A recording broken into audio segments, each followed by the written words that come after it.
Kennedy, je l'ai croisé d'abord quand j'ai fait la biographie de Howard Hughes, il y a 10 ans. Et en effet, Kennedy était un personnage déjà présent à l'arrière-plan, puisque Howard Hughes était un de ces milliardaires qui détestait tout ce que Kennedy représentait. Ensuite, quand j'ai fait la biographie d'Onassis, évidemment, comme Onassis a épousé la veuve Jackie Kennedy, ce personnage, le personnage de JFK s'est représenté, je l'ai recroisé. Et là, j'ai appris des choses, et sur Jackie, et sur le président lui-même. Ensuite, je l'ai repris dans le livre que j'ai fait sur Marilyn et JFK. Effectivement, là, c'était encore une part d'ombre qui se révélait. Ensuite, même j'ai fait un livre sur Marlon Brando, et même dans ce livre sur Marlon Brando, le personnage de Kennedy passait en arrière-plan à 2 ou 3 reprises. Finalement, à force de côtoyer ce personnage qui n'était pas forcément le président sympathique et agréable et charmant avec un beau sourire et une belle coiffure, je me suis dit pourquoi ne pas plonger dans cette histoire d'assassinat qui a quand même été rebattue dans tous les sens et qui n'a donné naissance qu'à des livres extrêmement ennuyeux. Pourquoi faut-il, quand on écrit sur l'assassinat de Kennedy, qu'on cherche à prouver quelque chose? On peut raconter l'histoire, ça a été mon but. Tous les livres que j'ai écrits sont sur des personnages que je déteste. Je n'écris bien que sur les monstres. Il se trouve que les monstres révèlent beaucoup de choses sur nous-mêmes, je crois, et dans la nuit qu'ils apportent, dans cette espèce d'orage, je vois ça comme un ciel d'orage qui arrive, qui est extrêmement noir. Parfois, il y a une petite lueur. Dans le livre sur le dernier jour de JFK, il y a nécessairement, et ça c'est ce que je recherche, dans cette nuit totale, dans cette nuit d'orage totale où les personnages se détestent, où ils sont plus veules les uns que les autres, où il y a une haine qui court quand même d'un bout à l'autre tout autour. Ces gens sont au Texas, Kennedy est entouré d'une haine absolue, les Texans le haïssent. Il y a quand même une petite lueur et en effet, Robert Kennedy, qui est un personnage qui était arrogant, qui a changé après, mais qui, au moment de l'assassinat de son frère, était un personnage très arrogant, c'était un roquet vraiment désagréable, sûr de lui, et toujours en train d'aboyer après les gens, et élevé par un père très riche qui lui passait tout. Tout d'un coup, quand il s'agenouille sur la tombe de son frère, il y a un petit moment d'humanité. Moi, j'écris pour ces moments-là. Voilà. Je peux écrire 300 pages de choses très noires, et puis s'il y a quelques lignes de clarté, le livre est là pour moi. Disons, les côtés positifs de John Kennedy, justement viennent de ses côtés négatifs. C'est-à-dire que c'était quelqu'un qui n'avait aucun compas, aucune boussole morale, qui ne savait pas où était le bien, où était le mal. En revanche, il avait le sens de l'autorité. Et ça venait de son père. Si bien que quand la crise des fusées s'est présentée avec Cuba, il a su la résoudre de façon tranchée et intelligente. Je ne suis pas sûr qu'un autre président aurait su le faire. Lui, simplement parce que c'était quelqu'un qui avait été élevé dans la confiance de lui-même et avec une certaine arrogance, il a su relever le menton et il a su trancher devant son establishment militaire, par exemple, ou devant la CIA. Les 2 organismes lui recommandaient de faire la guerre. Lui, il a su dire non. Donc, il faut lui donner le crédit de ça, quand même. Johnson était un fou authentique. Ce n'est pas moi qui dis que si ça avait été une personne lambda, on aurait dû l'enfermer. C'est pas moi du tout. C'est son garde du corps. C'est ses gardes du corps, les gens du Secret Service, qui ont dit ça plus tard. Ils ont dit c'est un type qui passait une semaine ivre dans son bureau de président quand il a pris la succession de Kennedy et qui était affalé sur son canapé pendant 15 jours ou une semaine sans pouvoir prononcer un mot.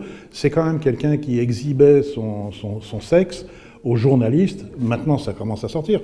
À l'époque, la presse ne le racontait pas, mais quand vous êtes journaliste, que vous allez interviewer un président de la République, que celui-ci se déculotte, quand vous lui dites pourquoi on est au Vietnam, et que celui-ci se déculotte et vous montre son sexe, en disant pour ça, on peut s'interroger sur la santé mentale du bonhomme. Le seul personnage sympathique de toute cette affaire, je trouve, c'est Ruby. Jack Ruby est un... Alors il y a eu plusieurs livres écrits sur lui, notamment un livre écrit par ses anciennes stripteaseuses, qui est un livre très difficile à trouver, et qui s'appelle Ruby's Girls, les filles de Ruby. Elles se sont mises à plusieurs, elles ont dicté à un journaliste leurs souvenirs de Ruby. Et Ruby était un personnage assez extraordinaire, petit gangster juif, qui voulait être dans tous les coups, qui était toujours comme la cinquième roue du carrosse, ou comme la mouche du coche, qui voulait être copain avec les flics, qui voulait être copain avec les pharmaciens, qui voulait être copain avec les restaurateurs, qui voulait être copain avec les filles, qui avait des coups de colère, qui revenait, bref, c'était un type qui voulait en être. Et il a une espèce de chaleur humaine que les autres n'ont pas. C'est-à-dire, c'est pas quelqu'un qui est calculateur. On a pensé pendant longtemps qu'il avait été mandaté par la mafia pour abattre Oswald. Je pense que c'est faux. Je pense que c'est faux, parce que c'était un homme qui était incapable, mais foncièrement incapable de garder un secret.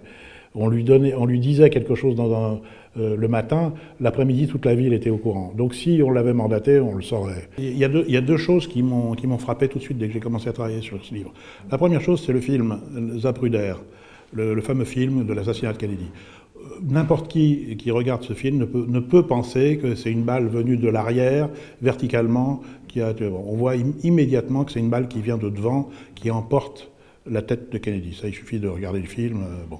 La deuxième chose, c'est que il y a un événement qui est passé dans tous les livres, qui est mentionné, mais passé sous silence, éliminé, c'est les tests de paraffine. Les tests de paraffine sur les mains d'Oswald prouvent qu'il a tiré. Les tests qu'on a fait sur d'autres parties de son corps laissent penser d'autres conclusions. Je laisse découvrir ça au lecteur dans le livre. Donc j'ai tout de suite, je me suis tout de suite dit, il y a forcément un autre tireur, voire deux, que Oswald. Mais je ne vois pas qu'il y ait eu un complot majeur. Je pense que les théories du complot, d'ailleurs, sont consubstantielles à la psychologie des Américains. Ils voient des complots partout. La deuxième chose, c'est qu'il y a eu un réflexe de toutes les administrations, que ce soit l'administration policière, l'administration du FBI, l'administration du shérif, l'administration médicale, l'administration de la mairie, etc., ou d'État. Il y a eu un réflexe que les Américains appellent CYA, Cover Your Ass. C'est-à-dire ouvrez les parapluies. Devant le désordre créé par l'assassinat du président, chacun a essayé de se protéger. Je pense que les théories du complot sont nées de là. C'est-à-dire qu'il n'y a pas eu une action concertée. Il y a eu simplement une série d'actions quasi individuelles de chaque administration pour se protéger, pour dire non, mais les coupables, c'est pas nous, c'est ailleurs. La théorie du complot général est née de là. Je pense, peut-être est-elle valide, j'en sais rien, je suis pas un historien, mais moi je le sens pas comme ça. Moi je le sens comme un acte de la mafia qui a été très bien exécuté. Je pense d'ailleurs que très certainement les gens qui ont appuyé sur la gâchette ont été exécutés très rapidement derrière. C'est la façon dont la mafia opère habituellement. Et puis voilà, je pense qu'il n'y a pas besoin d'aller chercher extrêmement loin et de se creuser la tête pour parler d'un complexe militaro-industriel ou de Khrouchtchev enfin, peut-être que l'avenir me démentira. En tout cas, moi, ce que j'ai voulu faire, ce n'est pas prouver ce que je supposais. J'ai voulu avant tout raconter une histoire, et ça, il ne faut pas l'oublier. Je pense que c'est un homme qui n'avait pas de conviction. Marxiste peut-être, anticommuniste peut-être. Je pense que c'était un type qui rêvait de se faire une place au soleil, qui était un minable et qui a été engagé dans cette histoire de la mafia pour servir de pigeon, littéralement. D'ailleurs, il l'a dit. Dans l'histoire des assassinats politiques, tous, sans exception, tous les assassins politiques ont revendiqué leur acte, tous. que ce soit Gavrilo Princip à Sarajevo, que ce soit... Vous pouvez prendre tous, ils ont toujours tiré, réussi ou pas d'ailleurs, ils ont toujours levé la main en disant « c'est moi, je l'ai fait, c'était pour la liberté des peuples, j'ai abattu un dictateur ». L'assassinat de Lincoln, c'est exactement ça. Que périssent les dictateurs. Bon. Il se trouve que lui, il n'est pas dans ce cas, Oswald n'est pas dans ce cas. Pourquoi? Pourquoi? S'il cherche un quart d'heure de célébrité et qu'il a assassiné quelqu'un, un président qu'il considère comme un dictateur, pourquoi ne le revendique-t-il pas? Tout ce que je raconte est vrai. Tout. À ma connaissance. Je veux dire, je n'ai absolument rien inventé. C'est une interrogation qu'on m'adresse souvent. C'est-à-dire que dans le livre sur Marilyn, on m'a demandé est-ce que j'avais inventé des choses. Sur le livre sur Brando, on m'a demandé si jamais je n'invente rien. Jamais, jamais, jamais. Mon ambition est de faire ce que Truman Capote a fait, c'est-à-dire de me servir d'un événement authentique, avec des dialogues, même les dialogues que j'utilise ont été enregistrés ou écrits ou reproduits par des écoutes de police. Donc, je ne les invente pas. En revanche, mon ambition est de mouler ces histoires-là dans un moule qui m'appartient, de leur donner un éclairage littéraire qui n'est qu'à moi. Je ne souhaite pas juste faire œuvre d'historien, je ne veux pas être enterré avec une pierre tombale sur laquelle il y aura marqué « auteur de documents ». Je ne fais pas des documentaires. Je fais des livres dont j'espère qu'ils ont une forme littéraire. C'est mon ambition et c'est mon plaisir. Je ne veux pas qu'on mette en doute les renseignements que je donne, parce que je me suis vraiment documenté de façon très précise. Je n'invente rien. Mais je donne une forme romanesque à l'ensemble. Ce n'est pas parce que ça a une forme romanesque que ça n'est pas vrai.